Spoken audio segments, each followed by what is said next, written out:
Hello people out there in the world on the internet, my name is Simon Miller. You are watching WhatCulture Wrestling and you're also watching Ups and Downs for Raw. And I know, if you are a regular viewer of this program, your first thought is, Simon, please tell me Raw wasn't as bad as it was last week. And it's all good, man, just calm down, take a big breath. It was fine. I mean, there were some ups and there were some downs, but that is why we exist. To just do that, we get the good bits of up, we get the bad bits of down. Enough waffle, enough falafel from me. Let's up those damn downs.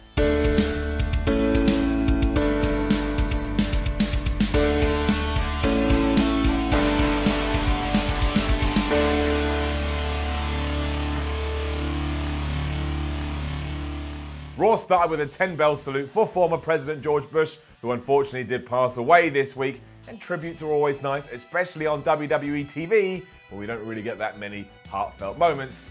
Yet enough. And the actual kickoff to Raw proper was alright too, at least it was action-filled and busy.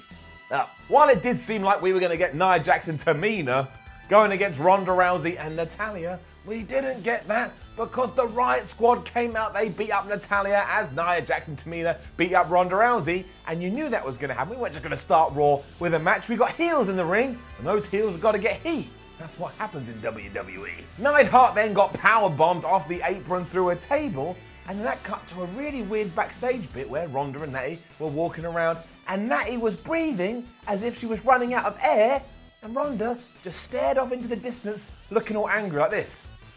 We probably should have cut that because it made no sense, but hey, at least Raw didn't start with around 40 minutes worth of talking. We just had a big brawl.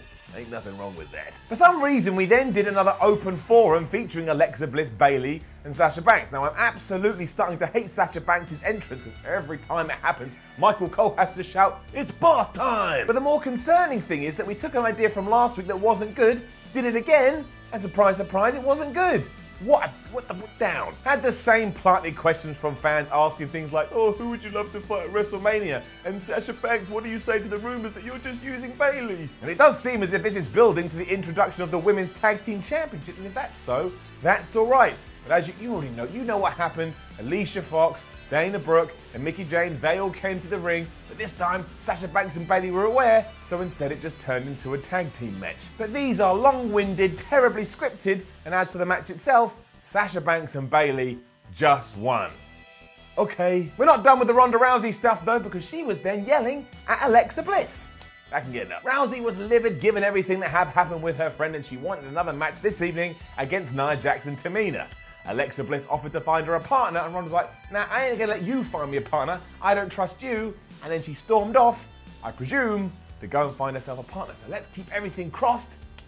But it's Repo Man. A down for Baron Corbin chatting to Bobby Roode and Chad Gable, because of course everything like this is affiliated to somebody pissing their pants. Down. The quick version is Roode and Gable want another shot at the AOP's Tag Team Championships, but they ain't getting one, and instead Baron Corbin is gonna put Bobby Roode in a match against Drake Maverick with no funny business.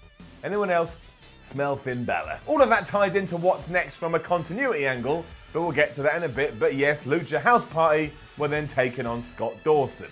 Down. It was a 3-on-1 match because it is Lucha House Party rules, and that doesn't make any sense straight away, because why are the good guys teaming up 3-on-1 against the bad guy? And also, the Revival, at least one of them, just lost again. Now please do remember that Michael Cole defended this the entire time they were out there, and again we're going to get to that later, and if the Revival weren't dead before, here we took them, threw them in the coffin and set that damn coffin on fire. Although interestingly, if you head over to Twitter and check out the Revival or the Young Bucks Twitter, they had a little thing where they both said, one day the Revival will take on the Young Bucks and everybody will remember this tweet, and then the Young Bucks did the same but changing the names around. So I don't know what's that about, but maybe the Revival saw my video, why the Revival will leave the WWE, and soon they're going to leave the WWE. But who knows? Oh, and if you really want to know, Grand Metalik hit a senton onto Dawson. That was it. It was time to appreciate Drew McIntyre next. I think I liked it. Up. It was indeed framed as Drew McIntyre Appreciation Nights, and Baron Corbin was out there giving him gold medals, and we ran video packages that just said, look how great Drew McIntyre is, and then Drew got on the mic and went, I'm really great, everyone look at me, I've even changed the locker room, they used to play video games, but now they just sit in the corner scared because McIntyre's coming to eat him alive. Dolph Ziggler didn't agree, and he rightly popped up to say, wait a minute Drew, if it wasn't for me, I don't think you'd be where you are right now, and I didn't hear my name or see my face in any of this stuff. that was just aired on the big screen. What's that about? Drew went, yeah, well, you're really short, so go flub yourself. It eventually sparked a fight between the two. Baron Corbin turned that into an actual match. You want to know something? Dolph Ziggler actually won. Oodalally. Finn Balor was involved because he hit McIntyre with a big dropkick outside the ring, meaning when Drew rolled back in, Ziggler was ready to smash him with the zigzag, and he got the victory. You want to know what? I like this. I mean, it was the big blow-off between Drew and Dolph, so maybe we could have had it a little bit more prominence rather than just, oh, we're doing it on Raw, but it all worked. And also, two baby faces, I mean, I guess Dolph is a baby face now, came together to vanquish the heel. That's nice and simple, WWE, and yet you never do it. It also creates an interesting dynamic between Finn and Dolph. That ain't too shabby. Up. We also got a backstage promo with Drew after this, and while the verbiage was like nothing any human in the history of the world has ever said, he was still really unhappy and really angry. The Elias and Bobby Lashley feud continued. It was at this point I realised, oh, I guess we're not getting the trio of Bobby Lashley, Drew McIntyre and Baron Corbin, because all this seems to be separate from the other two guys. But, you know, he did his thing. Tick my box. Up. You probably could have guessed it before seeing it for yourself, but, you know, Elias did all his shtick on the guitar, then Bobby Lashley came out and showed us his ass as Lio Rush went, Lashley. Lashley. But that annoyed Elias so much that he went up to the top of the ramp, he threw Bobby Lashley into the boards, and after Finn Balor had got his hands on Lio Rush, Elias was able to smash his head with the damn guitar. And again, look at Finn Balor being a smart, awesome babyface and getting one over the heels. It's not hard. Just an out of nowhere segment backstage followed this with Corbin. Jinder Mahal was there telling the GM that he is going to have a match with Finn Balor later and take him out for him. And he's also doing his whole shanty thing, and it made me laugh. And that means I actually enjoy it. What has become of me? What an idiot I am. And we were also told we're getting Rhyno versus Heath Slater, and whoever loses is fired. I mean, where did all this come from? Still, it's gonna get up. Right, now we are at Bobby Roode versus Drake Maverick, and it's time to remember everything we said about the Lucha House Party around about 5 minutes ago. Because surprise, surprise, Baron Corbin turned this into a 3-on-2 match, although really it was a 3-on-1 match because we'd already seen AOP kicking the gubbins out of Chad Gable backstage, and then have a guess what the commentary team did. They couldn't believe this has happened and thought, what an injustice. Baron Corbin has made this. Even though with Lucha House Party, they were like, haha, it's so much fun. Love it when the Luchas go 3-on-1. That is continuity in the damn toilet, which means it doesn't just get a down, it gets a brown down. If my commentary team doesn't have consistency, then we're all screwed, because now what I've taken away from Raw is, yes, again, if you're 3-masked luchadors and you want to have 3-on-1 fights, I should enjoy that. But if you're big, bad and evil, that means you're big, bad and evil because you're using the numbers game to your advantage. It did start with Drake Maverick having his ass handed to him by Bobby Roode, but then on the big screen, Chad Gable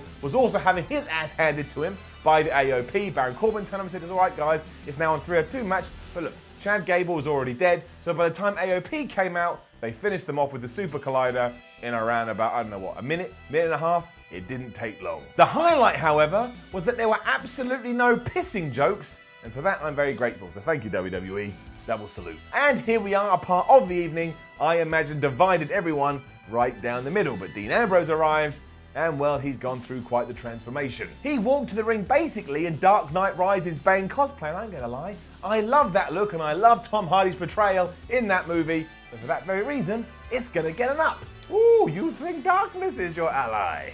You adopted the dark. I was born in it.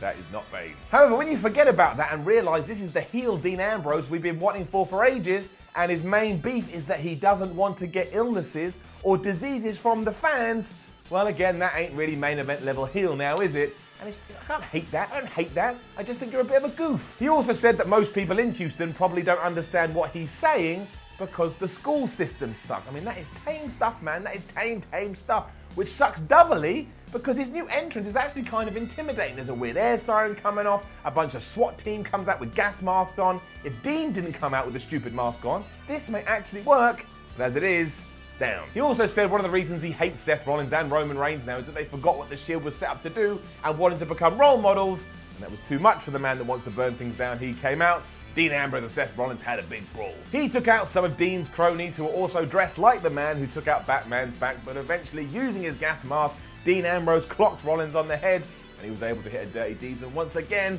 Ambrose is standing tall. There was also a part after this where Corey Grace essentially yelled at Renee Young for not telling them more about Dean Ambrose. And this was kind of awkward in a good way, but we have to go somewhere with it. Otherwise, it's just going to be plain awkward. and that's not what I want to see on my television. However, intriguing and interesting, we shall see. Just the worst gubbins after this though, just the worst. I'm not even going to get into that much, but it's getting it down. The short version is Nia Jax and Tamina cut a promo on Ronda Rousey, and at one point, Nia just screeched into the microphone. It was so annoying, and it was so bad, that if I didn't watch wrestling, so you don't have to, I would have turned off Raw. And I've never said that. Don't shout into the microphone to the point it hurts my ears. Not good heel heat, this, not good heel heat at all. It was then Heath Slater versus Rhyno, with the former beating the latter in around about a minute after an out of nowhere neckbreaker, which means that's it. Rhyno's done. Now apparently during the advert, meaning we couldn't see, Rhyno announced his actual retirement. If that is the case, couldn't we have given him a bit of a bigger send-off? I mean, Rhyno's had an amazing career. He deserves some kind of ceremony, so for that reason, it's a down. However, after this, Heath Slater was talking to Baron Corbin in the back, and it actually seems like we've come up with an idea for the one-man band, because Baron Corbin said, oh, I'm so happy you're going to stay on Raw, make sure you go put on your new uniform, and he threw him a referee shirt. Heath Slater could do wonders with that. He's good with these bizarre little narratives, so fingers crossed it gets it up. More baffling coming togethers next, because Jinder Mahal did take on Finn Balor, and Finn Balor won after Apollo Crews had come out to negate the Singh's outside interference, but you know what? No going up. Again, we had baby faces protecting each other here, which never happens on WWE TV. Usually they go out there and just get slaughtered, and because of that, Balor was able to get the win. The Singhs also made me crack up, because at one point after they had got involved, they just started standing at ringside starting Shanti, Shanti, and doing this like weird hand motion to each other. It was genuinely funny, and I think the Jinder Mahal act may be winning me over, which just means you can come up to me when you see me next and punch me right in the face. It kind of does suck that afterwards Finn Balor got absolutely decimated by Drew McIntyre, because I was hoping we could get through the 3 hours with the babyface just standing tall. But look, it was a really good beatdown. McIntyre looked like a beast, so I'm just gonna let it slide. And we also got a reminder that Lars Sullivan is either heading to Raw or he's heading to SmackDown. We had another promo package. I think they're gonna call him the Freak. Main event now, and it wasn't great. Down. I like Ronda and I like Ember, but I'm just not a big fan of their opponents because they're not booked to their strengths, or at least I don't think so, so it was quite a difficult contest. That's how I saw it. It just ended with Ronda tapping out Tamina with the armbar, so look, that's cool. We can draw a positive from that because Raw did go off air with the good guys standing tall, and that was kind of the theme of this episode, and really, why it was a lot better than last week's. Also, TLC is actually shaping up okay. If you go check out the card, I think it could be a decent show. So I saw some other people on Twitter saying this Raw is just as bad as last week's. No way, man. This one was okay. Not great, not amazing, but okay. And again, given what we had 7 days ago, I'll take okay. Now, don't forget to leave a comment below and let us know what you thought about last night's Raw. Like, share, and subscribe. Head over to WhatCulture.com and read yourself some articles. Follow WhatCulture on Twitter at WhatCulture WWE. My name is Simon from WhatCulture. Thank you very much for watching. Also, remember, as a quick tangent, a quick offshoot, a quick note, Loaded returns to YouTube this week, so keep an eye out for that. And make sure you enjoy it and tune in for Ups and Downs for SmackDown that will go live tomorrow. What a wonderful time it is to be alive. See you soon.